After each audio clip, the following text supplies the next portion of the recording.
Uma jovem não vai trabalhar e a polícia descobre que seu carro foi incendiado. Fala pessoal, Carol na área, trazendo mais um vídeo aqui no canal. Todas as semanas eu trago esse tipo de conteúdo aqui para vocês, casos criminais resolvidos, que ainda são um mistério. Então se você gosta desse tipo de conteúdo, já se inscreve aqui no canal, deixa um like nesse vídeo que isso é muito importante. Não esquece de deixar um comentário também, isso ajuda bastante. Ativa o sininho de notificações. Não esquece de compartilhar o vídeo com os amigos também. Bora pro vídeo.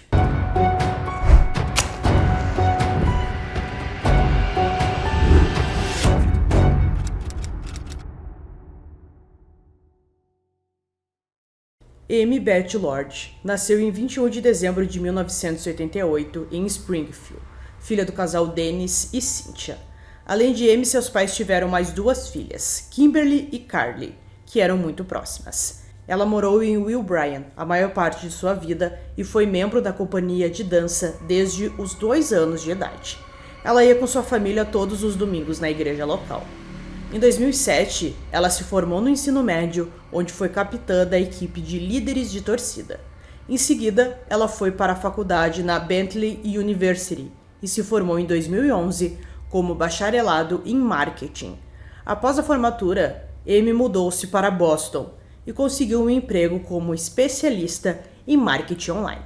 Amy era uma jovem muito simpática que tinha vários amigos. Em 2013, ela estava namorando com um garoto chamado Mike Castle, que também trabalhava na mesma empresa que ela, mas em um andar separado.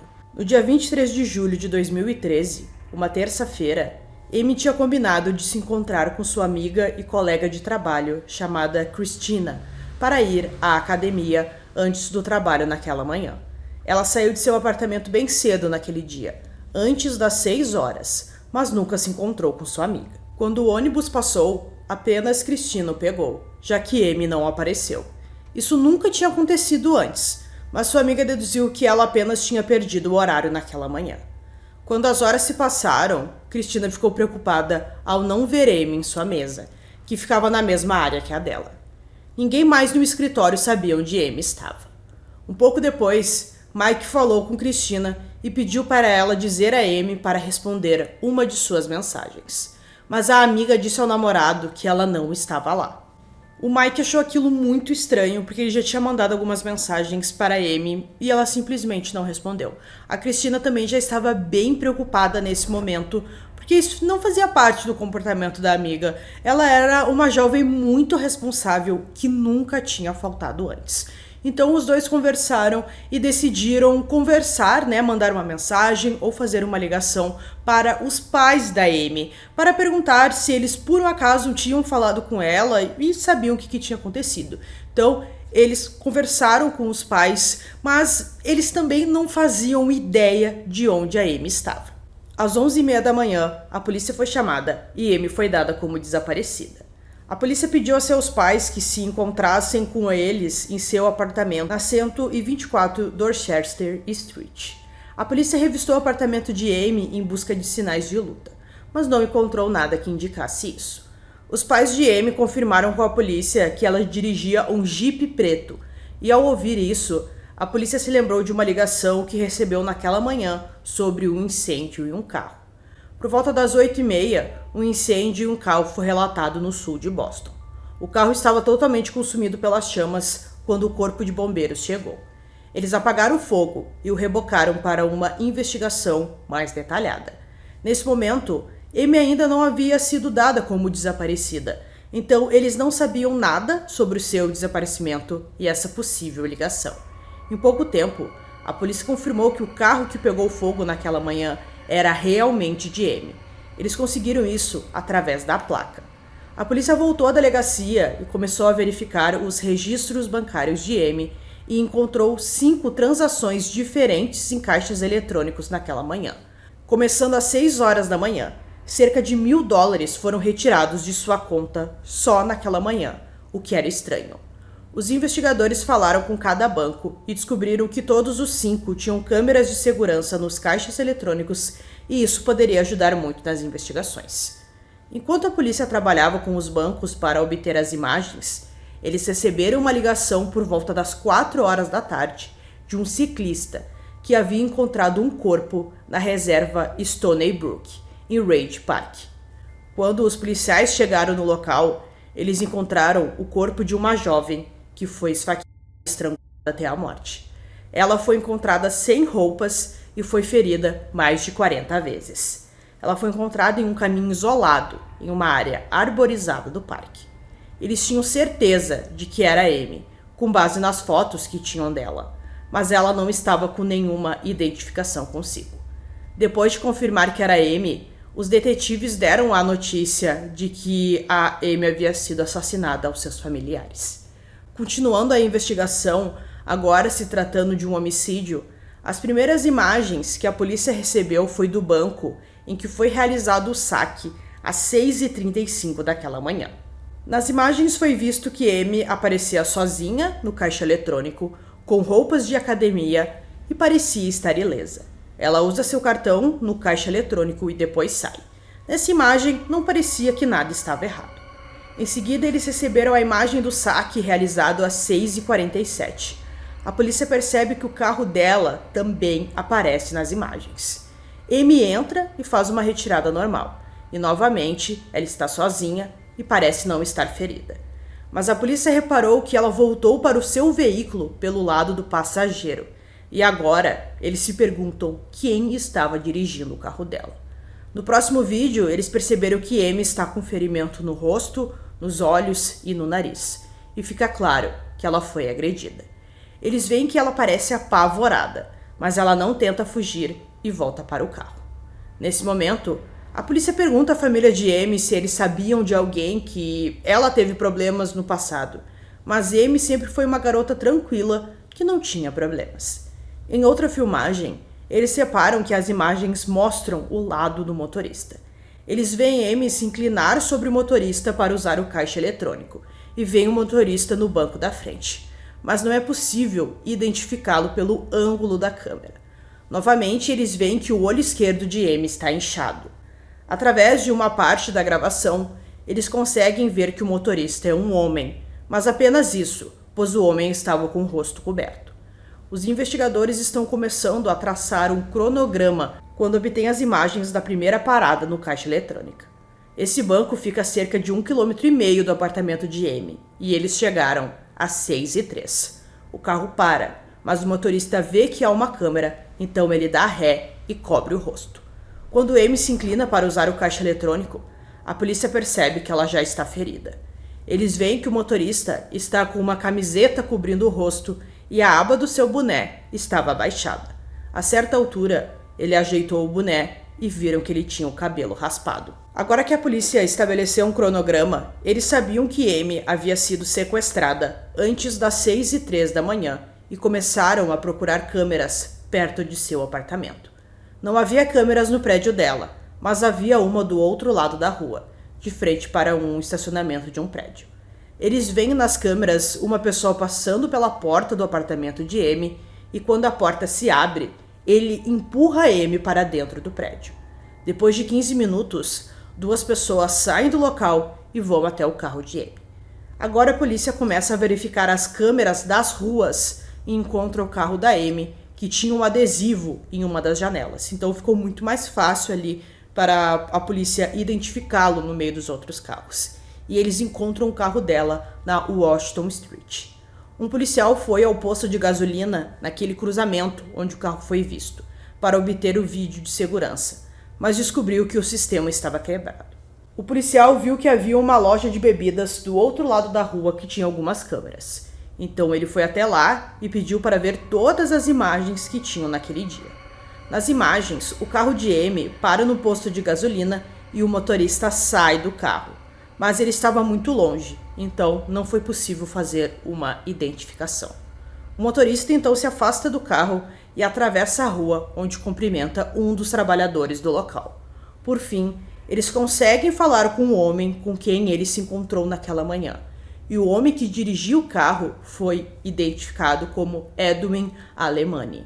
Enquanto 2 detetives estavam na entrada do apartamento de Amy, processando a cena, eles receberam uma ligação que havia um esfaqueamento na 57 Gate Street. A vítima desse ataque foi Kaylin Ballantyne, de 21 anos. Quando os policiais falaram com ela, ela contou o que aconteceu naquela noite. Ela contou que estava chegando do trabalho, já era um pouco tarde, e ela se aproximou ali de seu prédio. Precisava colocar um código ali para ela conseguir liberar a porta. Ela colocou o código e nesse momento ela percebeu que tinha um homem atrás dela. Quando ela abriu a porta, esse homem a jogou para dentro e ele estava segurando uma faca. Os dois estavam no chão quando ela disse que ele poderia pegar o seu dinheiro, o seu celular, o que ele quisesse. Ela disse, só não me mate. Ele não ergueu os olhos, não disse nada, apenas começou a esfaquear. Ela imediatamente começou a revidar. Enquanto ela o chutava, ela acabou chutando a mão dele, em que ele estava segurando a faca, e ele se machucou. Seu agressor então recuou e simplesmente saiu. Quando ele saiu, Kaylee bateu a porta atrás dele para que ele não pudesse voltar. Ela conseguiu se rastejar até o seu apartamento e a sua colega de quarto, que estava por lá, chamou uma ambulância. Quando os detetives estavam no apartamento de Kaylee, eles notaram um rastro de sangue saindo de seu apartamento. Eles seguiram a trilha e acreditaram que o sangue era do suspeito, pois ela não tinha saído do prédio. Eles coletaram amostras de sangue para serem testadas, mas também descobriram que havia uma câmera no prédio onde a trilha terminava. Enquanto Kaylee estava no hospital recebendo os cuidados, um dos detetives recebeu uma ligação dizendo que acreditavam que o agressor também estava no mesmo hospital em busca de tratamento para seu ferimento. Um dos paramédicos que estava com Kaylee, quando ela deu a descrição ao policial, ouviu isso e achou que ele parecia com a descrição que ela havia dado. O paramédico contou isso aos detetives e assim que o suspeito foi levado para o quarto, os detetives foram até lá e o interrogaram. O homem foi identificado como Edwin Alamani e ele inicialmente negou qualquer envolvimento no ataque de Kaylee, alegando perda de memória durante o ataque. Mas os detetives conseguiram usar suas tatuagens para identificá-lo positivamente como o homem nas imagens da câmera de segurança. Edwin Alamani foi preso pelo ataque de Kaylee, mas ainda não tinha provas suficientes para ligá-lo ao assassinato de Amy. Pouco depois de sua prisão, eles conseguiram comparar o seu sangue com o de Amy e Kaylee. Ele foi para casa e trocou de roupas após assassinar a Amy, mas ele não trocou de sapatos. E nos seus sapatos tinham o sangue da Amy e da Kaylee. Então, finalmente, a polícia conseguiu ali ligar a ambos os ataques. Edwin foi acusado de homicídio em primeiro grau, sequestro, roubo de carro à mão armada, 2 acusações de assalto à mão armada, 2 acusações de assalto à mão armada mascarado, roubo com confinamento, incêndio criminoso de veículo e outros crimes relacionados à agressão. Foi então descoberto que ele havia sido indiciado por 3 ataques a outras jovens mulheres de Boston em setembro de 2012 e julho de 2013. Foi descoberto também que no dia em que Edwin tirou a vida de Amy e depois atacou a Kaylee, ele também atacou Alexandra Cruz enquanto ela caminhava para o trabalho. Ela ficou inconsciente por um breve período e ele a arrastou para um estacionamento. Ele então a sufocou e disse que se ela gritasse, ele iria matá-la. Em algum momento ela conseguiu fugir e ele disse-lhe para não chamar a polícia porque ele sabia onde ela trabalhava. O julgamento de Edwin Alamani só ocorreu em 2015, 1 ano e 10 meses após os ataques. O julgamento durou 14 dias e Kaylee foi obrigada a testemunhar. Kaylee disse que no julgamento ela se sentiu muito confiante e queria contar a sua história. Edwin Alamani foi considerado o culpado pelas acusações de homicídio em primeiro grau, assalto à mão armada, agressão agravada e agressão com arma perigosa e tentativa de homicídio de Kaylee e de Alexandra. Em 9 de junho de 2015, ele foi condenado à prisão perpétua, sem liberdade condicional, pelo assassinato de Amy Lord, mais 35 anos por seus ataques a Kaylee e Alexandra. Em outubro de 2022, Edwin pediu a um juiz federal que o libertasse, alegando que seus advogados de julgamento foram ineficazes ao optar pela defesa de insanidade, mas isso não foi aceito. Ele tentou novos pedidos que também não foram aceitos. Depois de se recuperar dos seus ferimentos, Kaylee voltou à sua vida universitária e se formou. Em algum momento ela decidiu escrever uma carta para o Edwin, dizendo que o perdoava. Enquanto visitava seus pais, ela foi à igreja com sua mãe e o sermão daquele dia foi sobre o perdão. O pastor foi até a Kaylee, ele sabia ali tudo o que tinha acontecido com ela e perguntou se ela quisesse conversar. A porta estava aberta. Ela conversou com ele e descobriu que ele fazia orações na prisão onde o Edwin estava preso. O pastor ajudou a localizar a assistente social e eles conseguiram entregar a carta para o Edwin. 2 semanas depois, ela recebeu uma resposta. Na carta, ele contou que nasceu em Porto Rico e mudou-se para os Estados Unidos sem saber nada de inglês. Ele contou que foi perseguido quando era criança e entrou e saiu de reformatórios e também da prisão durante toda a sua vida. Ele escreveu na carta que estava arrependido do que fez. Kaylee escolheu pegar essa situação horrível e transformá-la em algo positivo. Ela diz que está mais feliz do que nunca agora. Apesar disso, ela luta diariamente contra a ansiedade e tem ali os seus desafios no dia a dia, mas faz terapia e se esforça para se manter feliz e positiva.